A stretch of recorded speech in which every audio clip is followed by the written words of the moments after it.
Itoophiyaan hidha haaromsa guddicha Itoophiyaa laga Abbayyaa irratti ijaarame waggoota 14 booda ijaartee xumuruu beeksifte. Ministeerri muummee Itoophiyaa Abiy Ahmed waxabajjii keessa paarlaamaa irratti dhiyaatanii dhimma kana mirkaneessaniiru. Waggoota 14 darban marii danuu ija godhachuu dhabe muddamaa fi wal dura dhaabbannaa meeqa booda Itoophiyaan xumuruu beeksifte.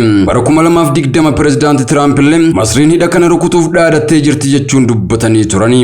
Piroojeektiin guddichi lammiileen Itoophiyaa kiisaa fi sabbata isaanii irraa gumaachanii ijaaran biyya Itoophiyaatiif akka kallachaatti ilaalama. Piroojeektiin kun waggootaaf Itoophiyaa fi Masrii takaroo keessa galcheera. Egaa Albashiir aangoorraa ka'an boodas Sudaanis Masrii bira dhaabbatteetti. Muummichi ministeera Abiy Ahmed baatii fulbaanaa keessa akka eebbifamuu fi kanaafis biyyoota lamaaniif waamicha taasisaniiru.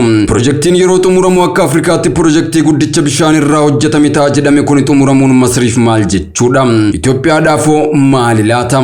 Erga Itoophiyaan hidha kana xumuruu beeksiftee booda mormiin Masrii itti fufamoo dhaabbachuu danda'a laata? Dr. Buzunaan akka jedhanitti mormii fi walgaarreffannaan Itoophiyaa fi Masrii gidduu ture kan amma jalqabe osoo hin taane baruma koloniitiin durallee akka ture ni dubbatu. Bara kolonii dura bara 1874 akkasumas bara 1875 keessa Masriin laga Abbayyaan wal qabatee sodaa hedduu qabdi jechuu dubbatu.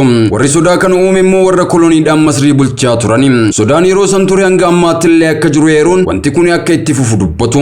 Itoophiyaan laga Abbayyaa irratti humna elektirikaa maddisiisuuf jecha hidha kana ijaaruun ishee kallattiidhaan miidhaa cimaa kan irraan geessisu osoo hin taane sodama jirurraa ka'e mormu. Waggaa 100 duras ni mormu, waggaa 30 duras ni mormu, gaafa dhakaan bu'uuraa kaa'ames mormaa turani.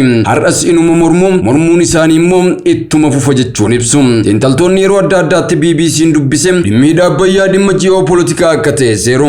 Itoophiyaan hidha kana ijaaruun irree jabeeffachuun malti kan jedhanis jiru. Isammoo Masriin akka hin barbaannes kaasu. Dr. Buzunaan Itoophiyaan ijaartee xumuruun ishee mo'annaa dippiloomaasiitii jennee kaasuu dandeenya jedhu. Dubbiin bu'uuraa kutannoodhaan dhakaa bu'uuraa sana kaa'u sanbooda immoo bara 2015 walii galtee biyyoota 7 Masrii fi Suudaan ala jiran waliin mallatteessuun isaanii waan gaariidha. Dippiloomaasiidhaan bifa injifannootiin fudhatama. Erguma muummichi ministeera Abiy Ahmed gara aangootti dhufanillee dhimmi laga Abbayyaa mana maree nageenyaa UN irratti dhiyaate akka ilaalamu Masriin dhiibbaa mataa ishee gochaa turte.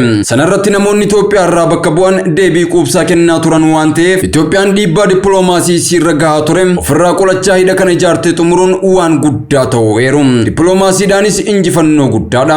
Akkuma uummata Itoophiyaatti immoo kuni wanta guddaa dhalootaaf darbu waan lafa kaa'eef uummatallee waan walitti dhuwaan ta'eef gama siyaasaan mo'annaa cimaadha. Gama dippiloomaasiitiin waan gaariitu hojjetame. Karaa misoomaatiinis waan guddaa bu'aa gaarii fidee dhufu waan ta'eef Itoophiyaadhaaf hiree guddaa fida jedhama. Piroojeektiin kun laga Abbayyaa irratti hojjetame. Lagni Abbayyaa immoo laga guddicha Afrikaa yoo ta'u dheerinaan immoo addunyaa irratti tokkoffaadha. Ammas addunyaan laga Abbayyaa Zanaayil Riiver jechuudhaan waamu. Lagni Abbayyaa Itoophiyaa keessaa ka'e Suudaanii fi Masrii keessa darbee galaana Meeditiraaniyaan dhaqqaba. Bishaan laga Abbayyaa parsantii 85 kan gumaachuu Itoophiyaadha. Ta'us uummata miliyoona 107 tilmaamamu kan qabdu Masriin bishaan ishee barbaachisu hundaaf laga Abbayyaa kana irratti akka hirkattu dubbatti. Bishaan kana mana keessaa fi qonnaaf keessumaa immoo kan bishaan hedduu gaafatu jirbii oomishuuf akka ishee barbaachisu himti. Bishaan Abbayyaa kun haroo Naasir jedhamu kan humna ibsaa bishaan irraa madda hidha guddaa Aswaan maddisiisuuf gargaaru guuttachuudhaaf gargaara. Uummata miliyoona 48tti tilmaamamu kan qabdu Suudaanis bishaan ishee barbaachisuuf irra guddaa bishaan laga Abbayyaa kana irratti hirkatti.